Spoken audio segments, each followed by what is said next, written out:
Before we begin, it's important to note that this tutorial assumes you've already watched the Position View Templates Explained tutorial. All of the tools used to build a roster, such as changing shift times, editing individual cells, adding, duplicating, deleting, or moving rows, blocking shifts, assigning employees, using the time, eraser, and block tools work exactly the same way in live rosters as they do in templates. Because of that, we won't be recovering those basics in this video. Instead, this tutorial focuses on the things that are specific to the rosters page, including publishing rosters, leave conflicts, shift requests, and what your actions look like from the employee's perspective. When you click on the rosters page, you'll always start on today's date. The rosters page is infinitely scrollable, meaning you can view past rosters or build rosters as far into the future as you like. To move around the roster grid, you have a few options. Scroll up and down to move vertically. Hold Shift and scroll your mouse wheel to move left and right. You can also use the arrow keys on your keyboard. Or, if you want to jump to a specific date, click the Go To Date button and select a date from the calendar sidebar. As you scroll, notice that whichever roster is most central on the screen will automatically become selected. You'll see a border around it, while the other rosters are faded out. This indicates that the roster is selected. Any actions you take, such as deleting a roster, publishing, or unpublishing, will apply only to the selected roster. The only exception is the Save Changes button, which saves all rosters that currently have unsaved changes. Sidebar hours are also shown only for the selected roster. With the sidebar hours, you can control how they're displayed from settings.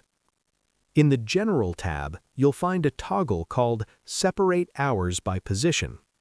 When this is off, the sidebar shows the total hours an employee works each day. When it's on, the sidebar shows the total hours per position per day. Note that for overnight shifts, hours are not split across days in the roster view, but they will be split across the days for payroll. To start making your rosters, open the Templates drop-down at the top of the sidebar. Drag the template you want onto the date header. Drop it on the date the roster should start on. The highlighted area shows exactly where it will be placed. If you accidentally drop a roster on the wrong date, simply scroll to select that roster and click the Delete button. Then drag the template in again to the correct date. The general workflow on the rosters page is drag in a template. This represents the structure that stays mostly the same. Make the necessary changes for that week, then publish the roster. After dragging in a template, you may notice warning indicators in some cells. A red indicator means the employee has approved leave on that date. You should replace them with someone else, as they will be unavailable to work. A yellow indicator means the employee has requested leave, but it hasn't been approved yet. These shifts may still need attention.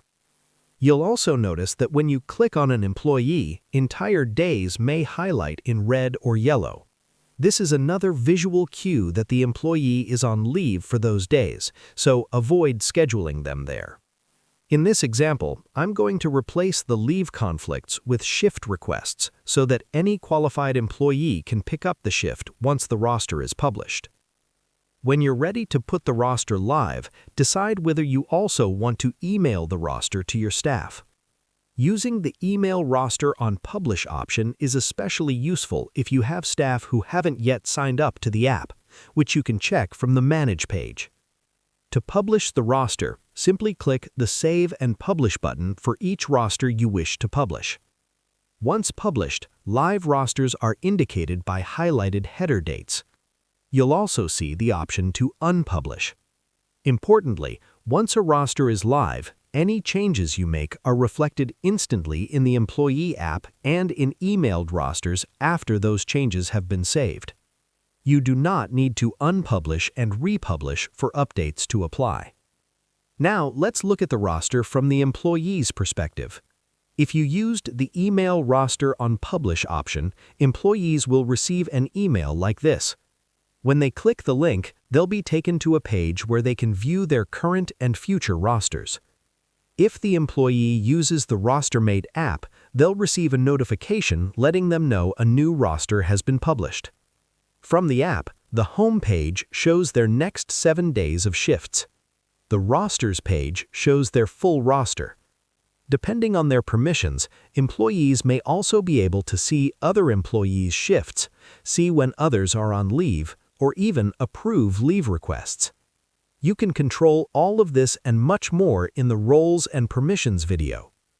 On the home page, employees who match the area and position of any shift requests will see those shifts listed as available.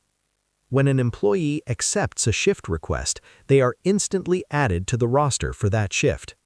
The first eligible employee to accept the shift gets it automatically. That's the end of the Position View Rosters tutorial.